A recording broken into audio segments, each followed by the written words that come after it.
Haimi Aaltonen, terve. Tehdään pieni esittelyvideo kyseisestä koneesta. Helpompi kertoa, mitä kaikkea löytyy. Eli Claas Lexioni 760 Terra Track, 635 telat. Kone on 2-lieriöinen rumpukone.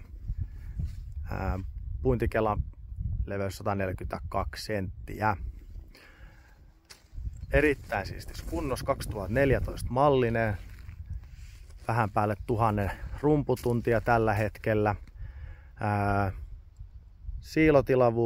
Säiliön tilavuus 11 kuutiota.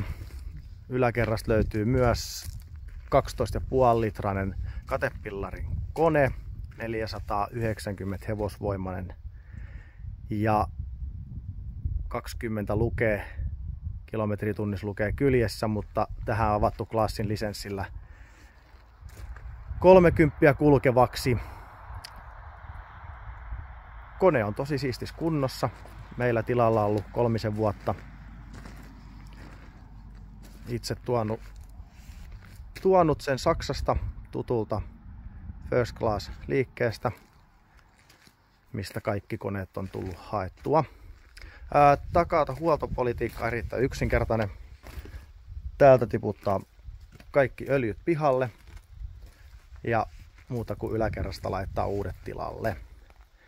Muuten sitten täällä löytyy ainoastaan ulkopuolisia säätimiä on täällä, millä säädetään oikeastaan näiden levittimien, silppurin ajoasentoja ja peltoasentoja.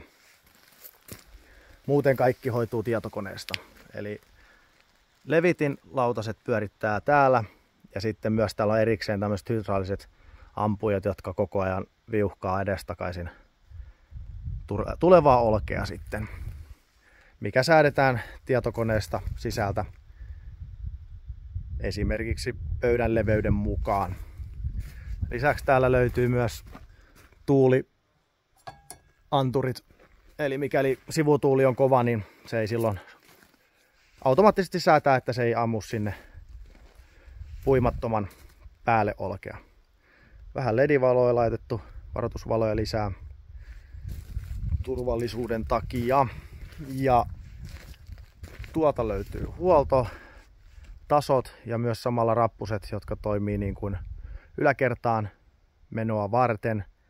Kyseiset rappuset toimii joka paikkaan sivuille omat raudat, minne ne saa kiinni, ja niillä pääsee sitten kiipeämään ja huoltamaan koneiston sisällä olevia esimerkiksi nippoja.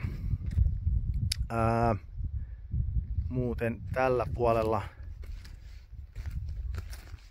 pikakoukku löytyy sieltä kameralla, saa pöytävaunun sinne kiinni. Muuten tällä puolella löytyy täältä 3D-seulaston säätimet, eli tämä optimoi esimerkiksi rinnepaikoilla, että seulasto pysyy mahdollisimman suorassa, niin näin ollen viljat eivät tule sitten perästä pihalle. Tuolta pellin alta löytyy pystytorni, missä on kontrimetrien järjestelmä, eli kosteudet ja painot. Kaikki data tulee sieltä sitten viljasta. Muuten tällä puolella tässä tilalla tai paikalla on tuo cruise-järjestelmä, mikä on taas sitten erittäin hyvä tällaisessa koneessa lisävaruste. Eli säätää nopeutta tulevan viljan mukaan.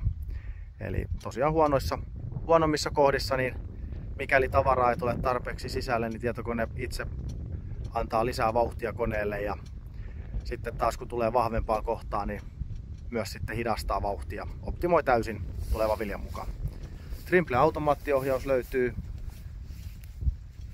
RTX-tarkkuudella, eli 15 cm tarkkuudella.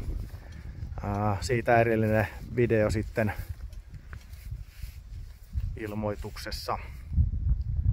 Ei muuta kuin soittoa ja käymään ja kaupoille.